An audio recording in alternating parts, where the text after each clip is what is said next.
All right, so this is just my talk on malware déjà vu. It's a little disclaimer. I'm not professionally a security researcher, but it's something I do a lot in my free time. So just a little bit of context here. I you can kind of see this as my viewpoint as someone that's worked in DevOps for a while and kind of been involved in the security space for some time. Um, and uh,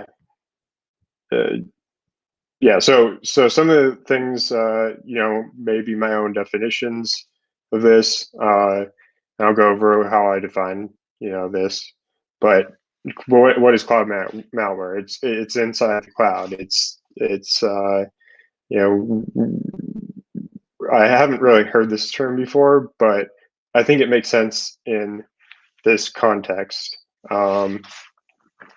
It's so if you think of regular malware, they take advantage of system APIs to do interesting things, hide themselves, do things that the user or the people looking for this malware, defenders, blue team, whatever, wouldn't expect.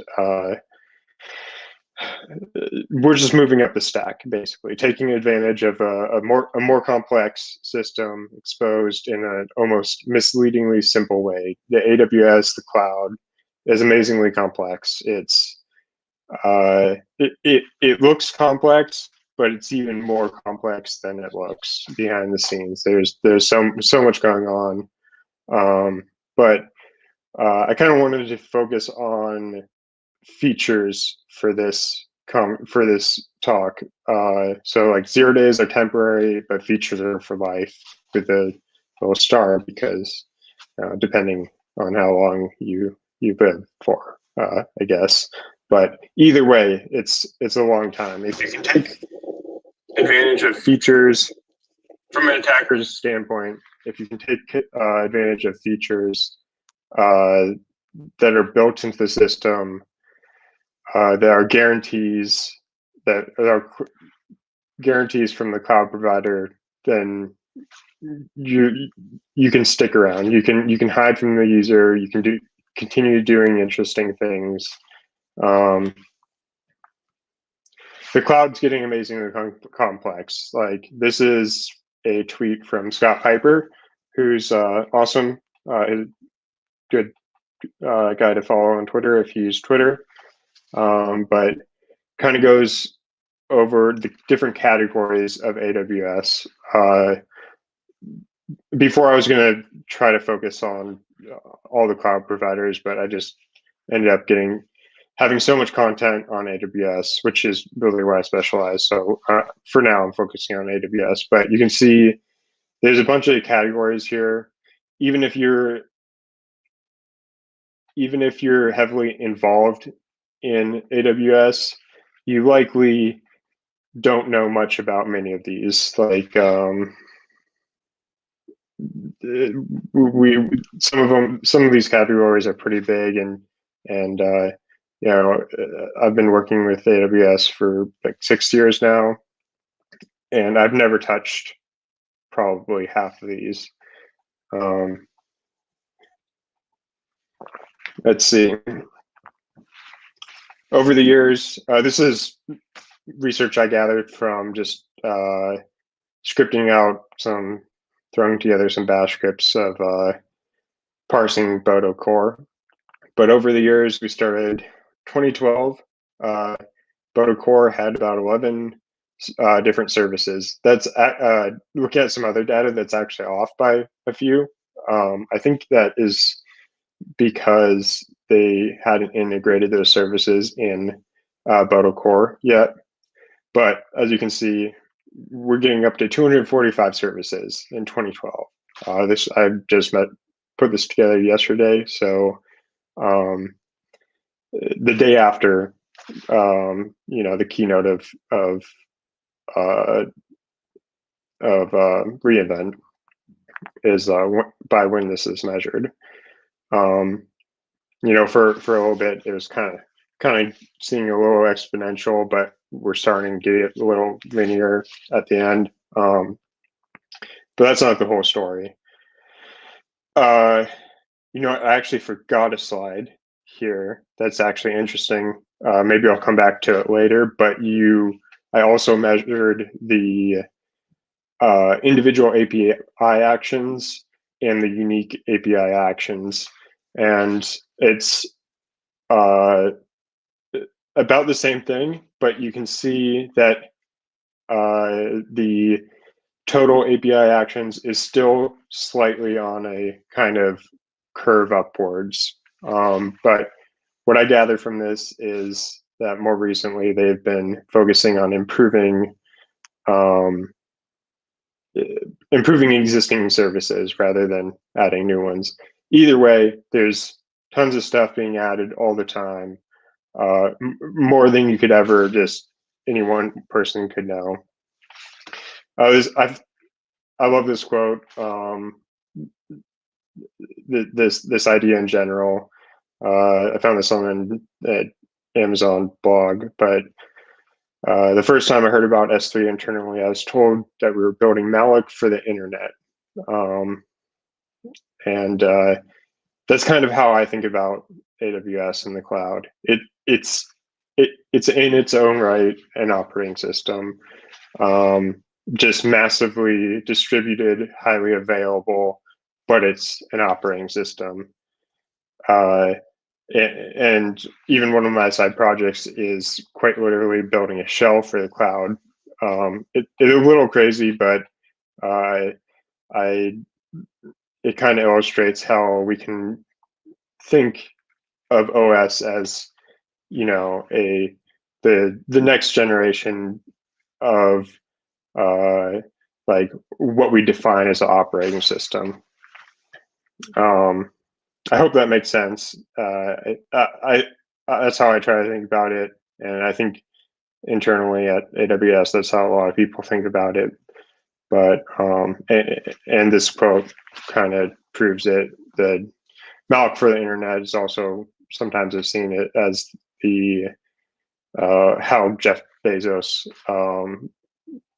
communicated the design specs for S3.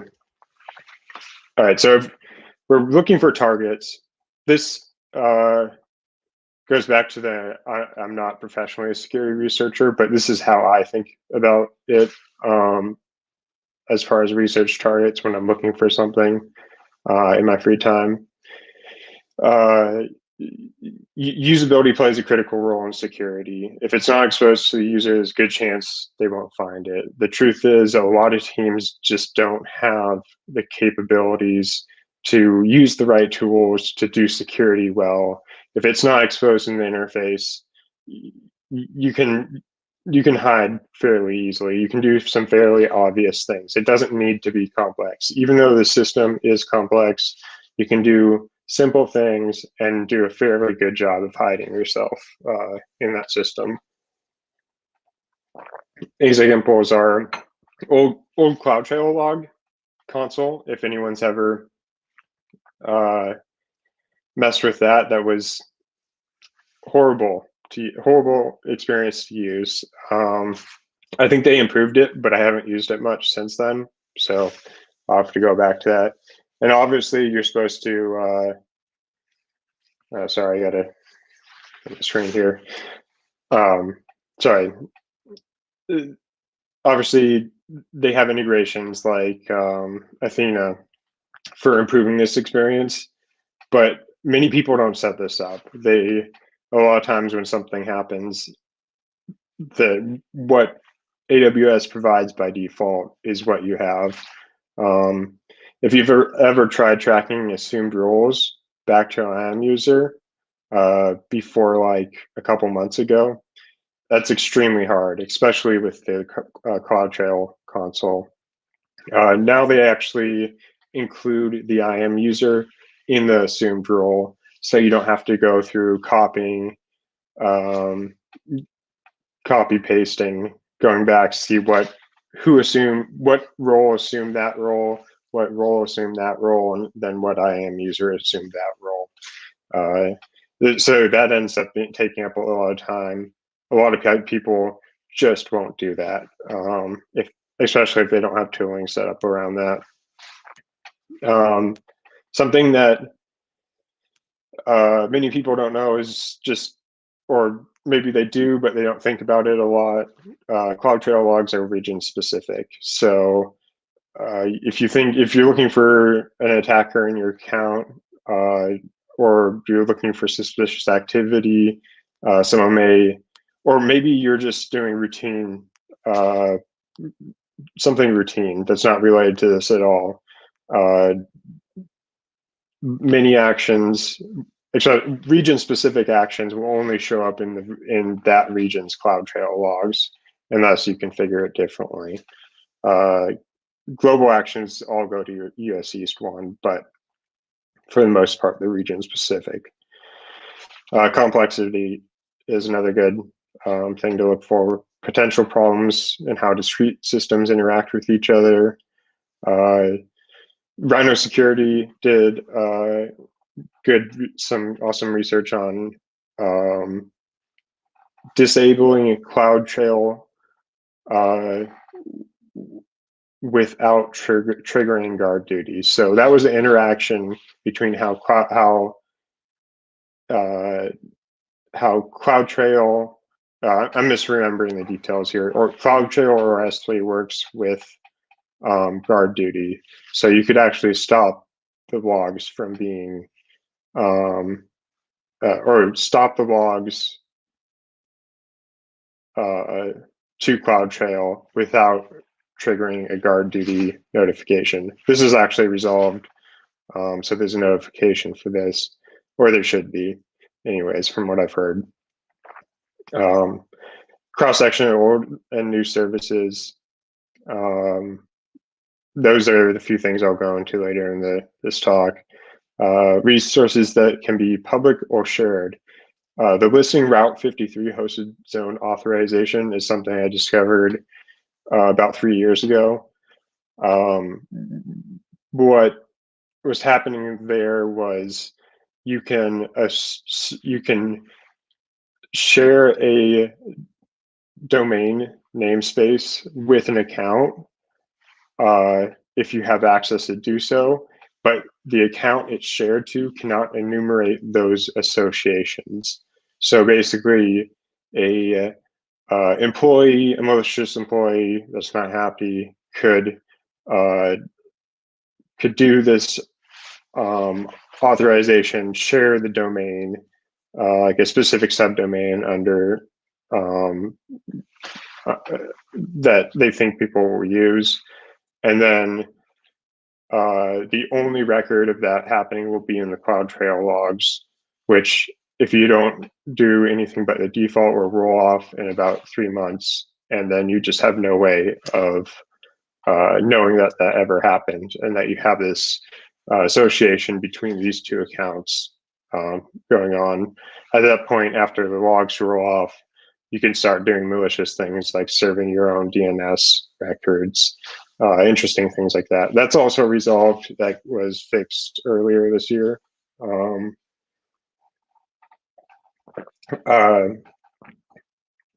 After I published an article on it and it got some attention. So that was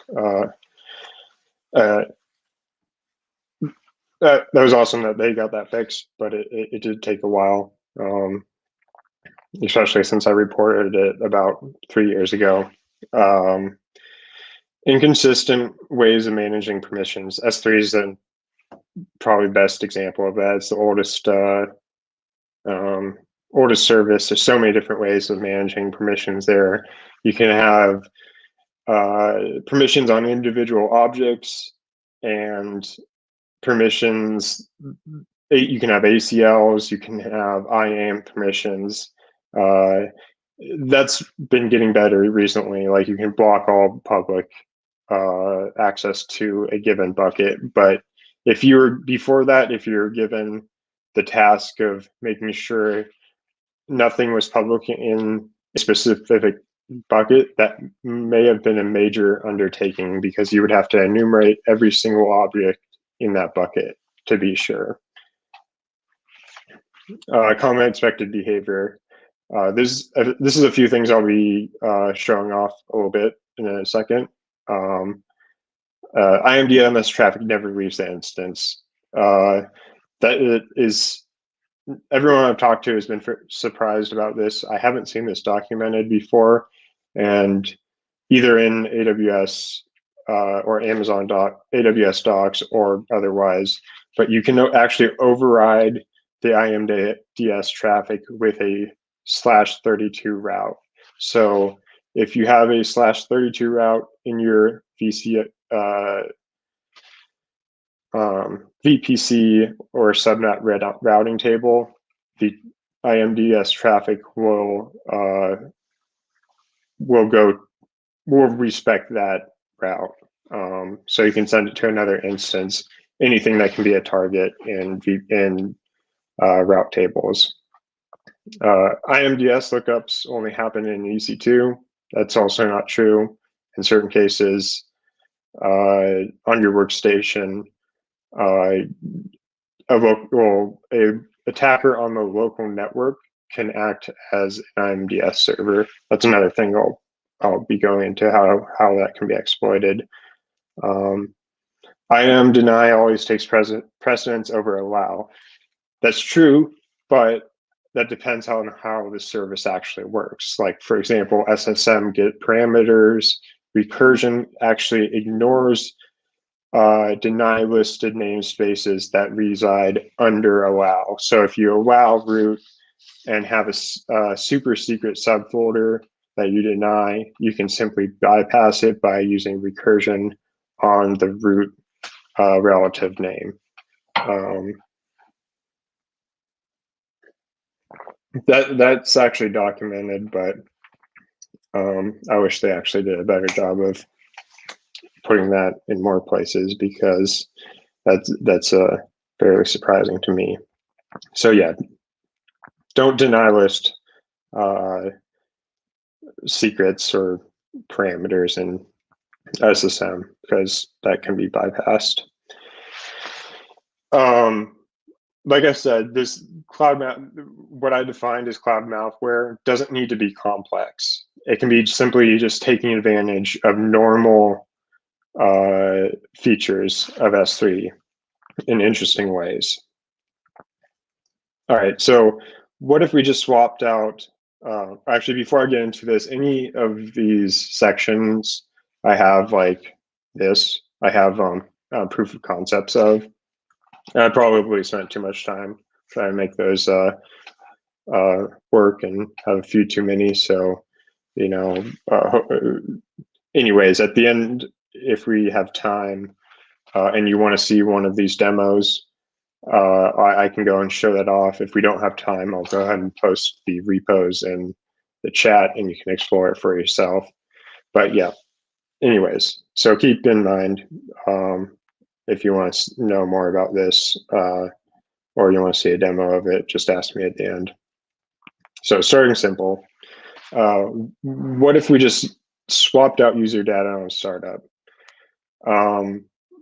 So an instance comes up, the event machine is really cool. We can trigger lambdas to run and do automated things when certain actions are taken. So in this case, we just have an event machine rule that looks for run instance, waits for the instance to start up, stop the instance on creation, swap out the user data to our malicious user data, start the instance again so that that user data runs, stop it again, switch it back to the original metadata so we don't have stuff laying around that is suspicious, switch it, stop it again, switch it back, or sorry, actually I already said that twice. But anyways, we're doing a bunch of stop, restart, stop to run our metadata and have it look normal in the end. The reason why we have to stop it is because you can't swap out user data on, you can only do it when the instance is actually stopped. That takes about 2 minutes total from the run instance event to the original metadata coming back up and the instance coming back up. So it's not super fast, but it's not super slow either.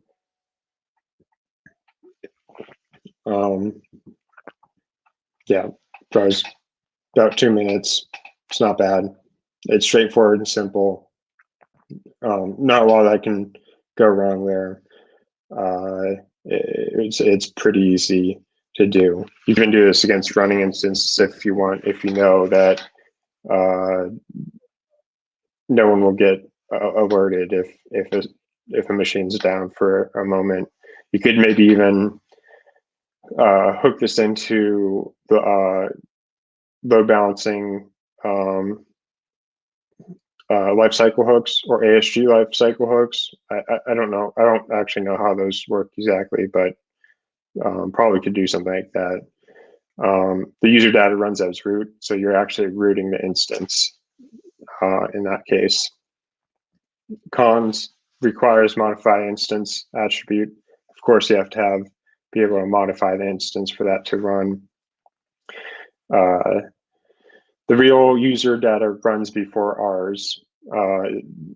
This is something that kind of makes a difference from in theory and in practice, because we don't know when the user data, the original user data is finished.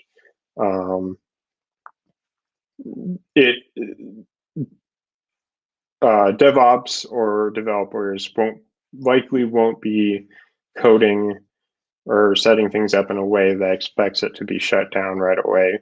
So this is probably best to do on instances that don't actually need user data. And another con is it's easy to recognize by looking at CloudTrail. I don't think there's any reasonable explanation for doing a bunch of start stops and switching user data. So that's pretty clear there. But what if we actually, I did this in the wrong order, so we're going to come back to that. All right. What if we can improve on that a little bit?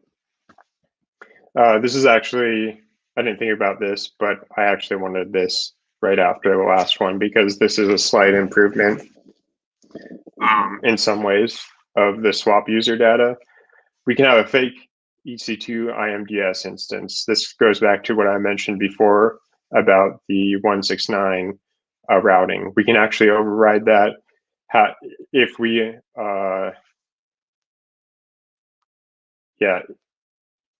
if we own the instance, if we own one instance in a VPC, that can act as a metadata server for all the other subnets in that VPC.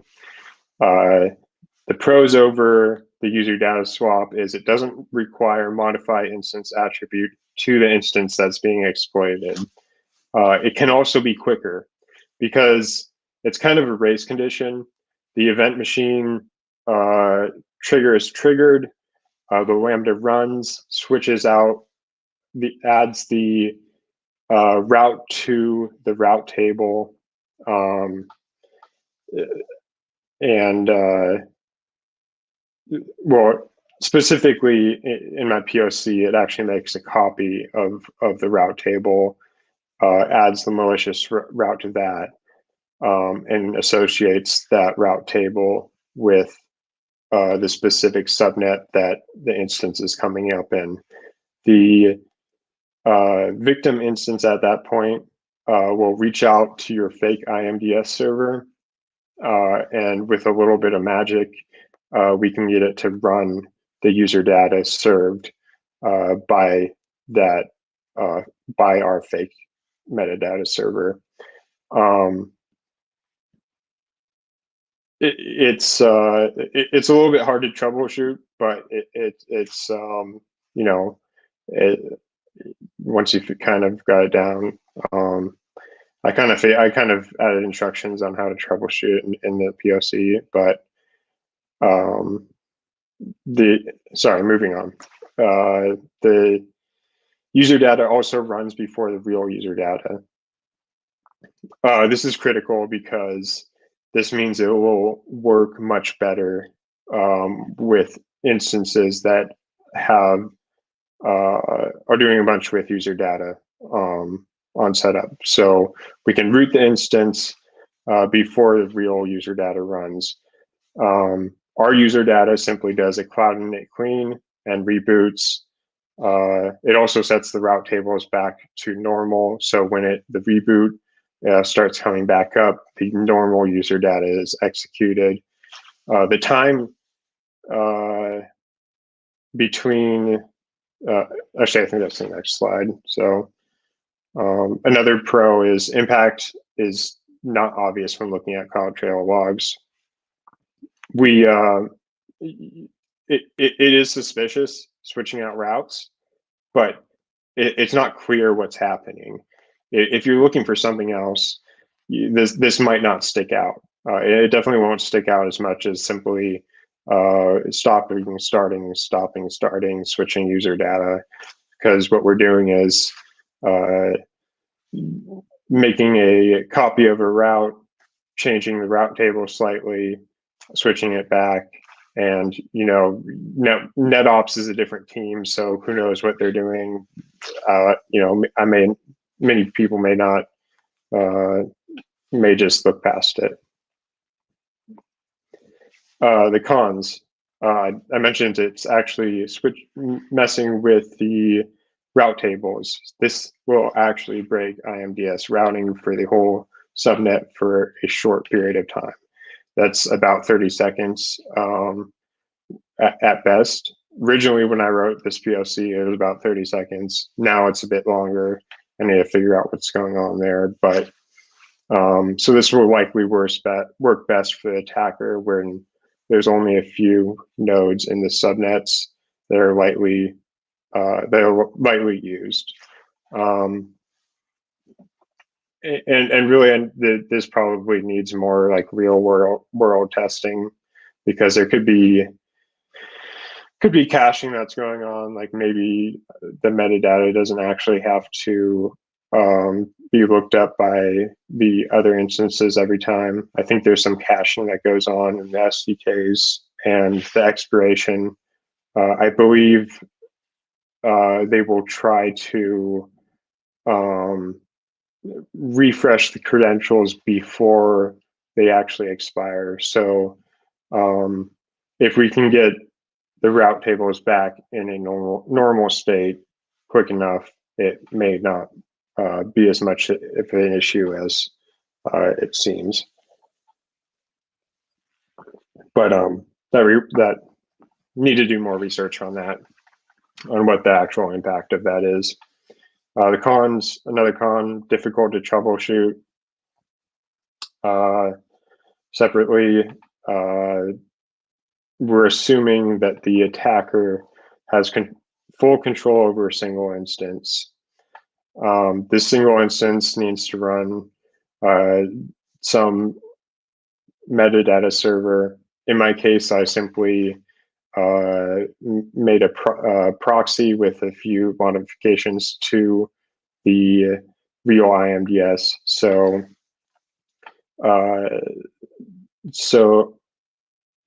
I think I have slides on how this works in a second. Actually, that's I don't think I included it, but I'll come back to that. Anyways, in the POC, it's an Nginx server that's serving some files from the root file system and proxying the rest to the its upstream IMDS.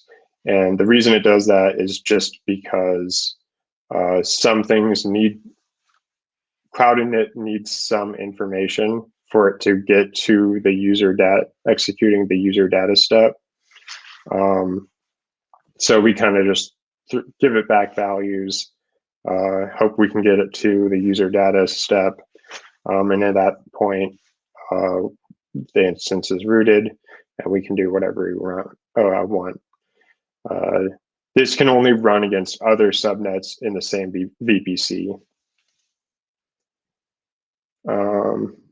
Yeah, okay, I did include it. Sorry. This is actually how it works. All right, so in subnet C, we have the malicious, the attacker-controlled malicious IMDS. It's set up just like a normal server, with the exception that source desk checking is turned off. All the routes right now are just normal. A user triggers a run instance event for subnet B. So we're spinning up a new instance in subnet B. This triggers our fake IMDS route trigger lambda that does some work with the route tables and poisons subnet B before the instance is actually started. And this is where the race condition kind of comes in. Event machine and lambda is just fast enough that it can do this before the instance actually starts. When the instance starts coming up, the route table is already poisoned, and it goes directly to our malicious IMDS, at which point the user data is executed, and we can do whatever we want at that point. In this user data, or at least in my POC, I am having the compromised instance setting the routes back to normal. This works regardless of the role of the new instance, because, like I said previously, our new instance is grabbing all the information from the malicious IMDS. We have the malicious IMDS is actually partly a proxy to its own IMDS server.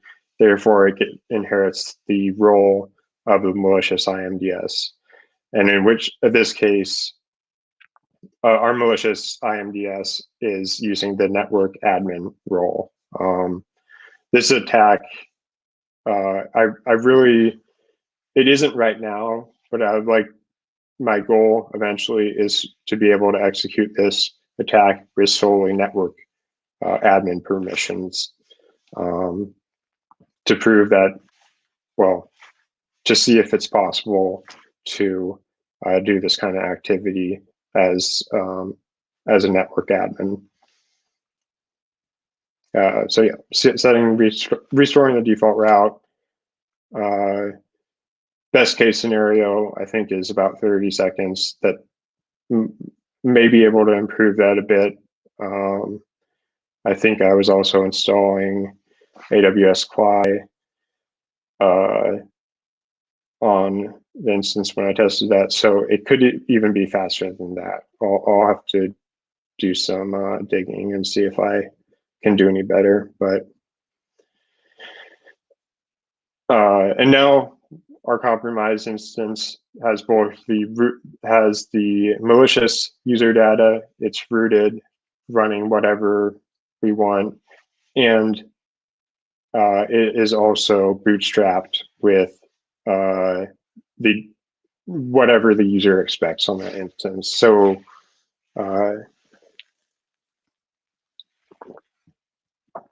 both user data scripts have been run. Not quite demo time yet, because I'm going to go back to this last case. This is another IMDS related thing. I actually reported this issue, or part of what made this specific example in my POC work so well. Reported this to AWS, I believe on the 1st. They got the fix merged the next day, and they released it the day after that. So if you update AWS CLI, so only if you're using version 2, this only affects version 2.036 through 2.17, or 2.16. 2.17 is the latest. So if you update to that, this POC that I'm demoing here won't work. But so IMDS plus link local routing.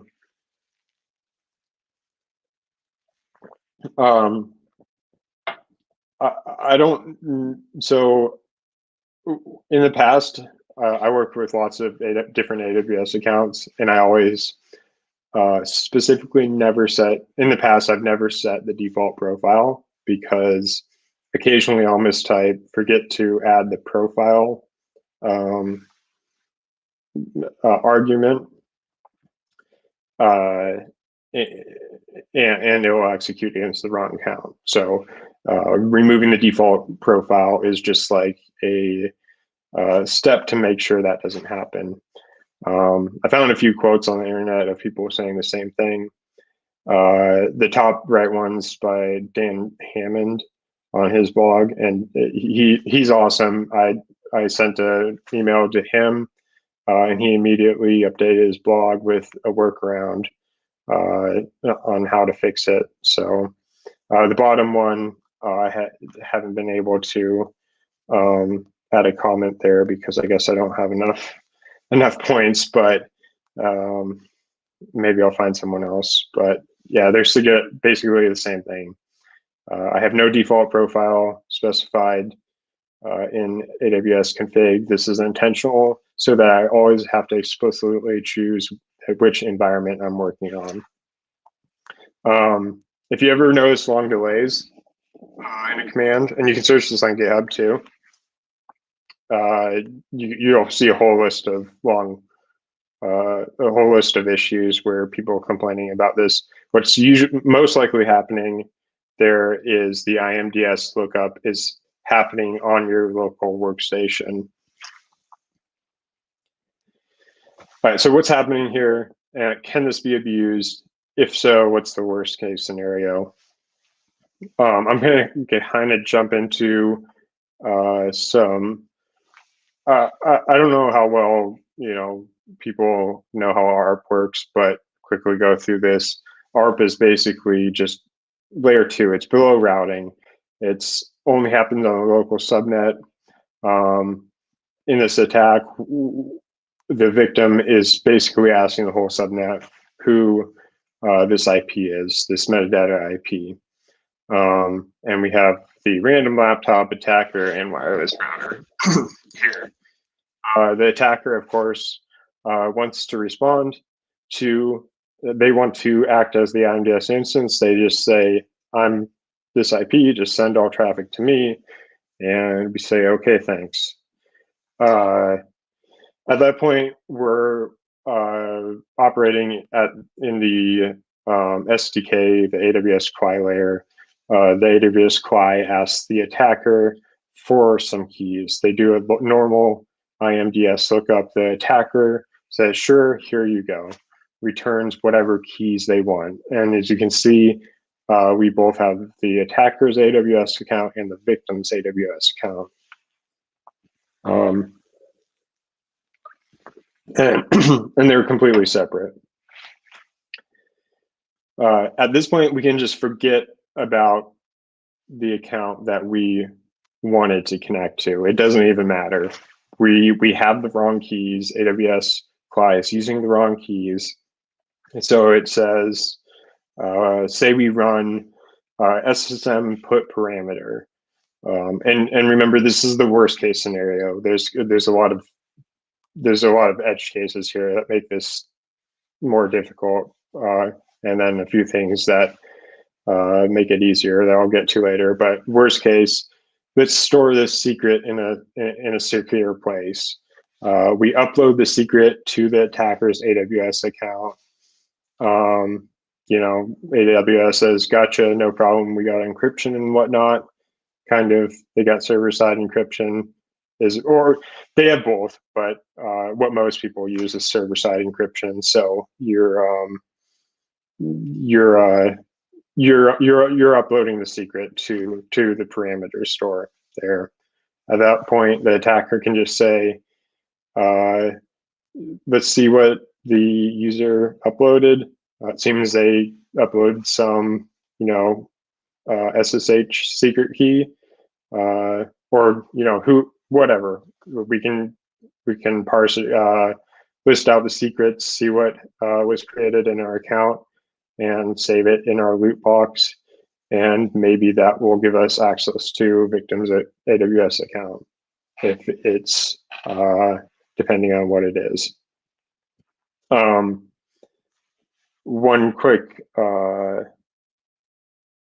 thing I'll mention here is this will not work if you use KMS, if you use a customer managed KMS key. And I'll get to why that is in a second. But what else can we do with this attack?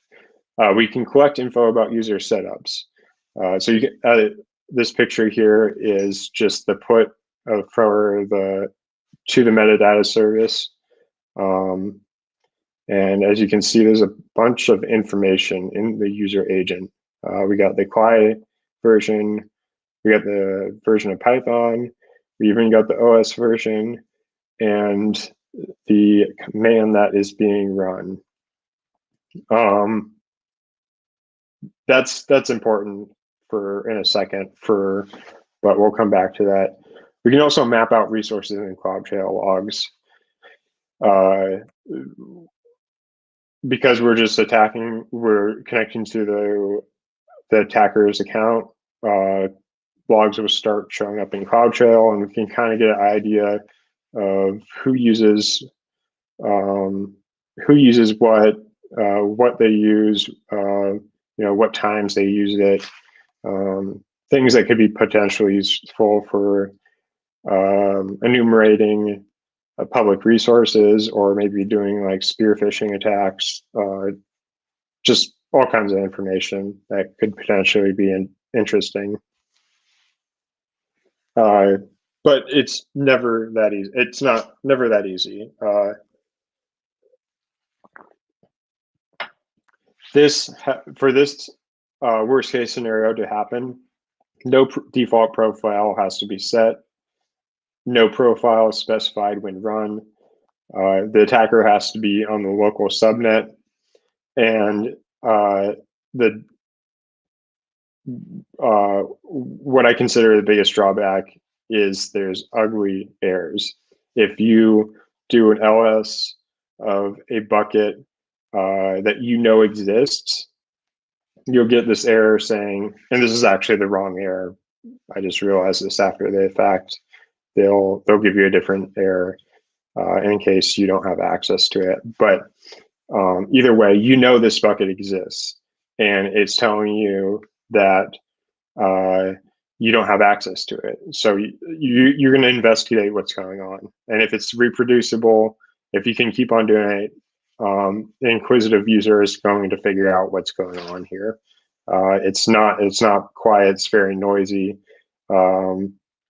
If it's for anything that includes a global namespace name, like an ARN, it's going to fail as well, because the ARN is globally unique. We can't do anything.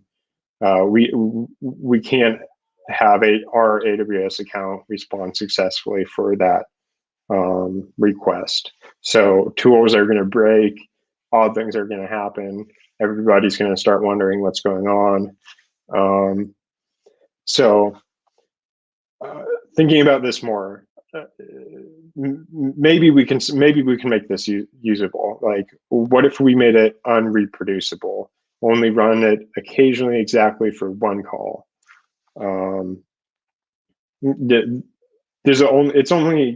Users only going to investigate an issue for so long before they chalk it up to something weird's going on, either AWS bug, maybe they're misremembering what happened. But if we do it occasionally, it makes it unreproducible and difficult to track down. We just simply stop responding to ARP requests for the metadata address. And no one, unless we have network logs, no one will know the difference.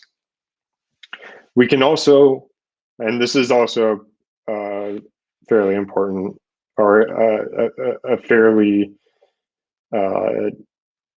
it's advantageous to the attacker. The fact that we can target every client in the subnet at the same time. We don't have to just do it occasionally for one user. We can do it occasionally for one random user on the subnet.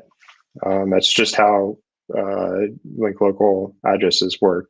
And we can block all other requests.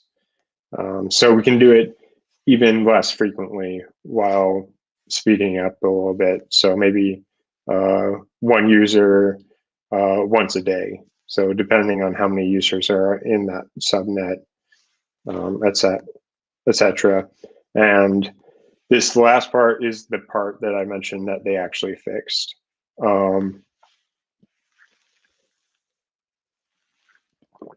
We, between the versions of,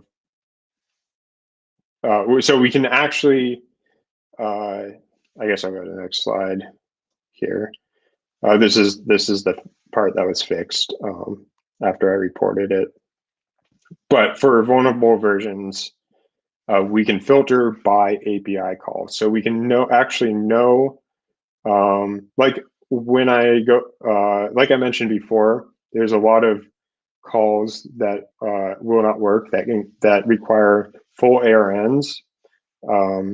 So say like S3, we won't be able to get S3 call to work because buckets are a globally named resource and it will never succeed because we don't own that bucket.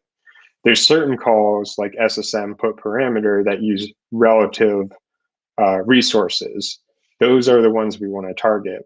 So how we can improve this attack greatly is if we can know what command the user is running before we respond with the credentials. If the user is running S3LS, we just say, nope, we don't care about that, don't respond.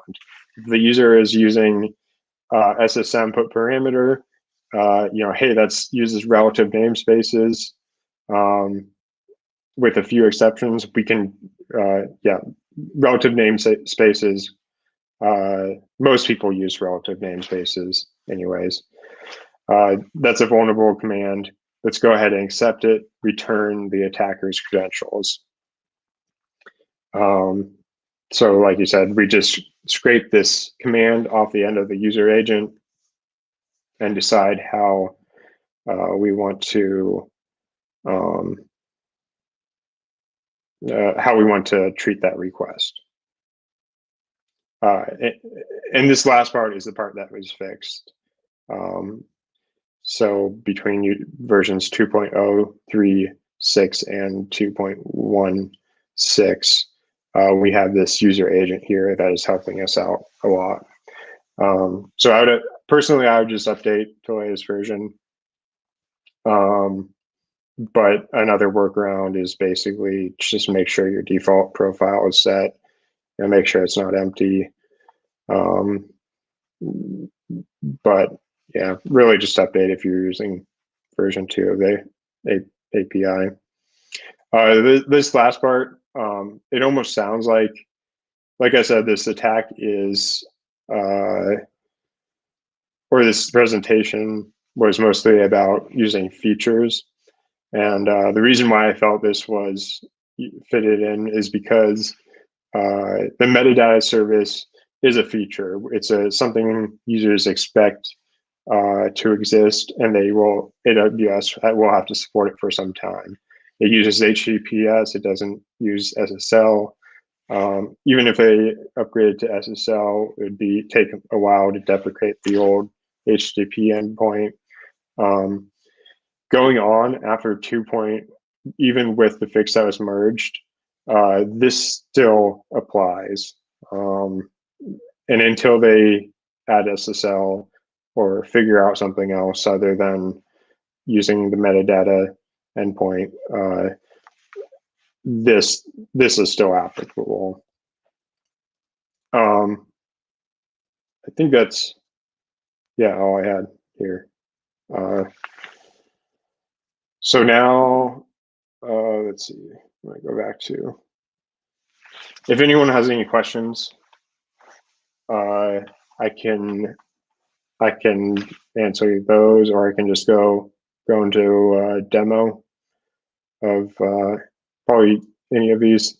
Well, few may work better than others, but actually, I'm going to pause the video cam for a second. I'll be right back. I'm just going to grab some more water here. Sorry.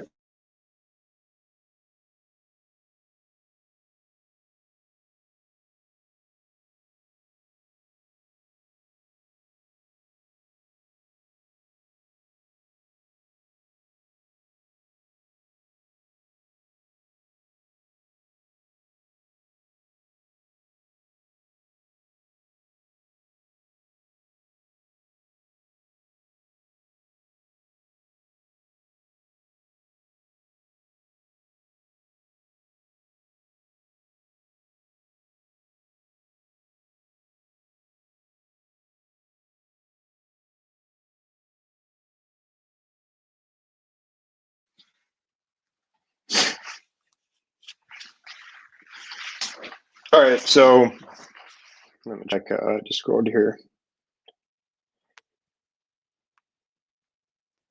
Well, okay.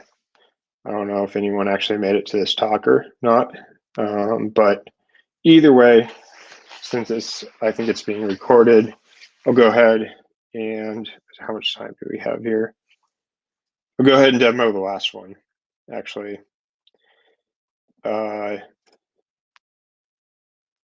So this is the client hijacking one. Right here we have the attacker account.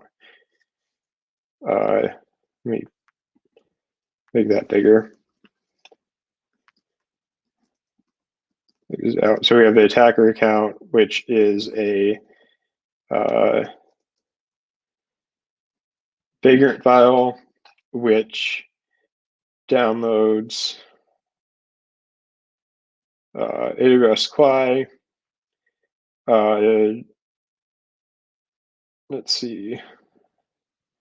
Installs Golang, compiles my custom version of AWS Vault, which was I used to make this attack possible, or this POC possible.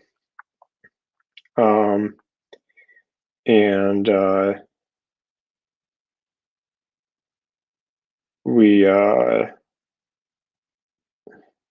trying to think, I don't think I actually use those anymore, but right, yeah, I think I just added it manually last time, so we'll just do that. Bring that up. Actually, it's already up. SSH in. We already have the victim account server up.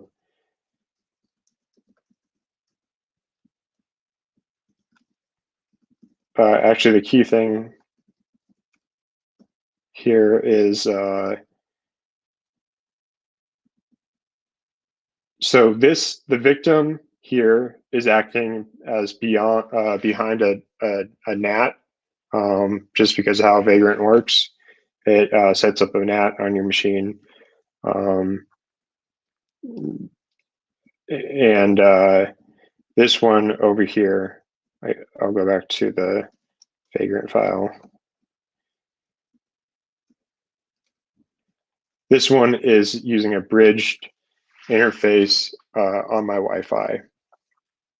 So it's basically another computer, closest I can get to another computer on the same subnet. I've also tested this. I've also tested this on completely separate computers. Works the same. So we can consider this tab a different computer, the attacker's computer. We can consider this the victim's computer, and we can consider this the victim's computer behind a NAT, behind a NAT. So behind layer 3 routing on a device that does link local addresses, if that makes sense. I basically want to show that both cases are possible. macOS uses link local routing, so that's in this case, it's acting as the router that happens to be using link local. In this case, it just happens to be a link local a setup that's using link local addresses on the same subnet as the attacker, if that makes sense.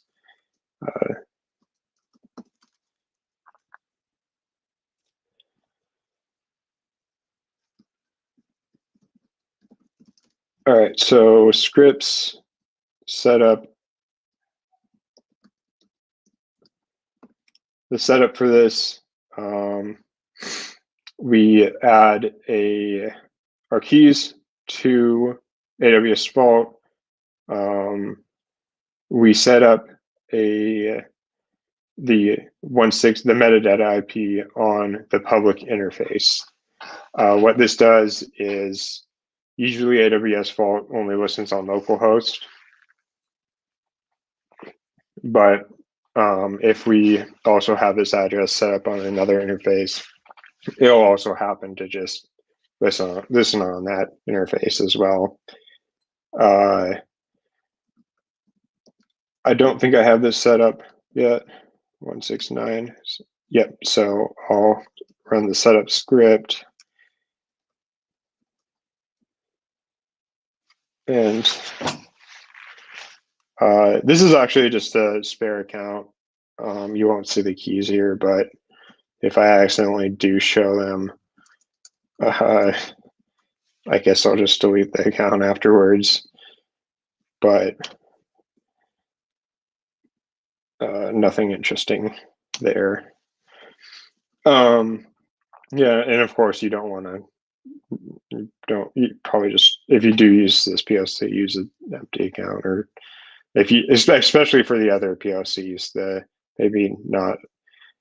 The problem with this one is that you're basically serving your keys to anyone that asks for them. The run script on the attacker is we just run AWS in server mode, and again, this is my modified version of AWS Vault. It's already compiled because I did that during the Vagrant part. So that should be running now. If we look IP adder, we should see 169. Yep, we have it listening on 2 interfaces, the public one and the loopback. And just so you can see what's going on, we're going to monitor HTTP traffic to the attacker's instance. All right, so let's run a command that we don't care about. We can't abuse AWS S3LS. So this should come back with a normal error. This is what the user would expect. This is the last item on the instance on the details page about how this works. We can filter by what command is running, and this is important to raise to make sure you're not raising suspicion. But what we can see, is not going to work. There should be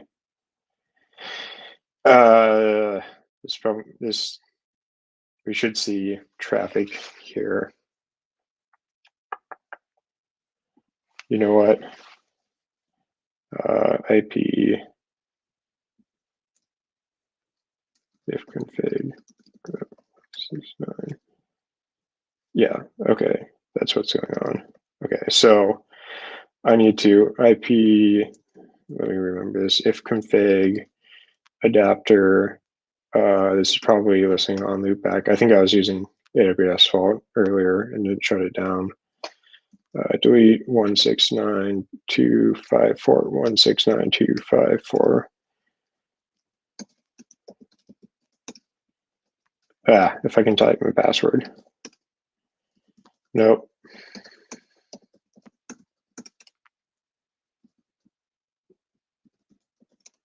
There we go. Let's try this again.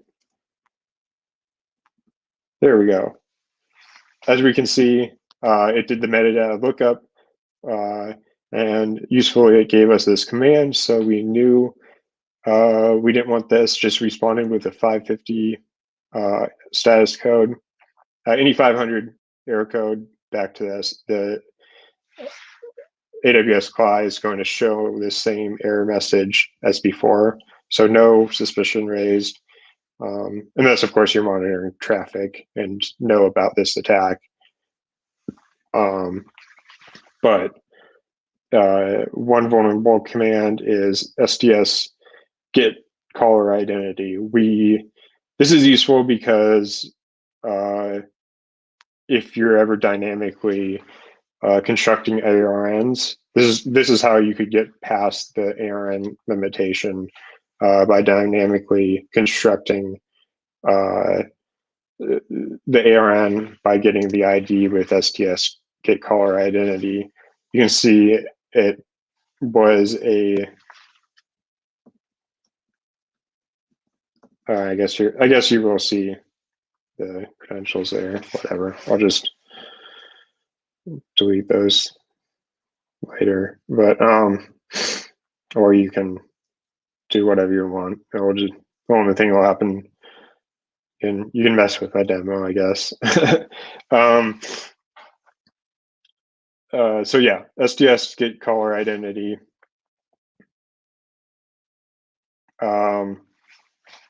We said, okay, that's something we want. Responded with 200 and responded with credentials below. And the AWS CLI connects to the attacker's account. Again, this is assuming that I actually wanted to do profile, a prod or something, and I just, forgot to do it, which I tend to do that, somewhat often. If you're given enough time, this will affect you, or at least it would affect me if someone was trying to do it against me. But the more interesting one is the SSM put parameter. Need some more water here. Put parameter name. Oh, actually, let me go back and just show that S3 isn't still throws the normal error. So SSM put parameter name, and this is vulnerable. This API call is vulnerable. I can't say it, to this attack because it specifically uses relative namespaces. So my secret value super secret, and we want to store this as a secure string because we care about the security of this one, and it worked. We move on to the next project. We do some things that we're still working on the same project, but we're expecting that this actually showed up in our account. I'll just show that this actually showed up in, what account was I using for that? Attacker must have been, let me look, STS 04. So it's this one, management console. Anyway, some time goes by before the user actually notices that the secret is not working.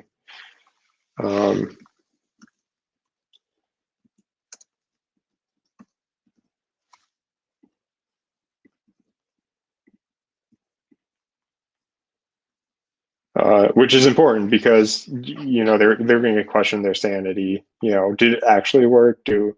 maybe maybe some bug happened on the back end, whatever. We'll just do it again. But again, because this isn't reproducible, the next time, we're only doing this occasionally. The next time it works, whatever, we forget about it. Except for the thing is that, well, that's not the right one. System manager parameter store. Yep, it showed up in my account, and we can see that it's a secret. There's so there's a few other. I didn't do a ton of research on what commands are could be used for this or not, but the rule is basically if it requires an ARN, it most likely won't work. You could possibly do if the user was doing the dynamic grabbing STS and creating the ARN that way, then that may work. So I guess you could code it in a way that if they have recently called STS get caller identity, you can maybe hope that they were trying to construct the ARN that way, and it gets and there's a bunch of things you could do about the probability of hope or trying to measure the probability of the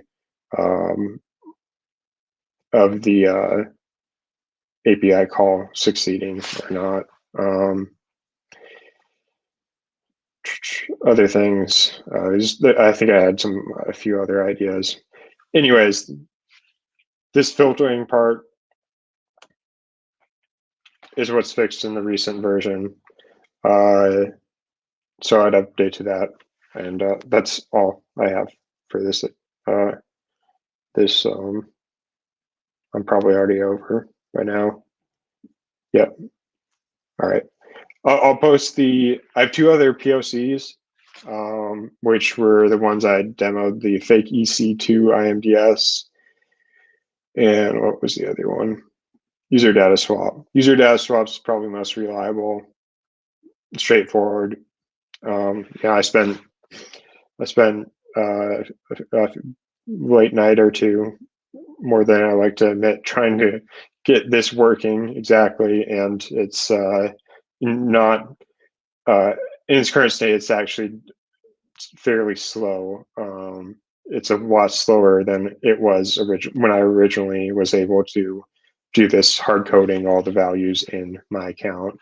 But yeah, I was able to get this written up in a generic way that you can try it out and see it for yourself. I'll just post the links there in GitHub. Yeah, and then the POC for the last one is also in GitHub. And that's all I have, unless there's any questions. All right. Well, let's take a look here, and nobody posted any questions yet. Gotcha. Yeah, I wasn't sure if I know with the schedule change and maybe no one stopped by, but that's okay. We've got people streaming and watching though. Okay. All right. Yep. Cool. Awesome. So I appreciate it. Thanks again. I know that we had a scheduling issue that I probably should have made more clear. Time zones. No, that was definitely my fault. I got it. Yeah, don't even worry about it. Okay. Well, again, I appreciate you coming out and talking at our conference, and yeah, of course. Yeah, we'll see you around. All right, cool. Take care.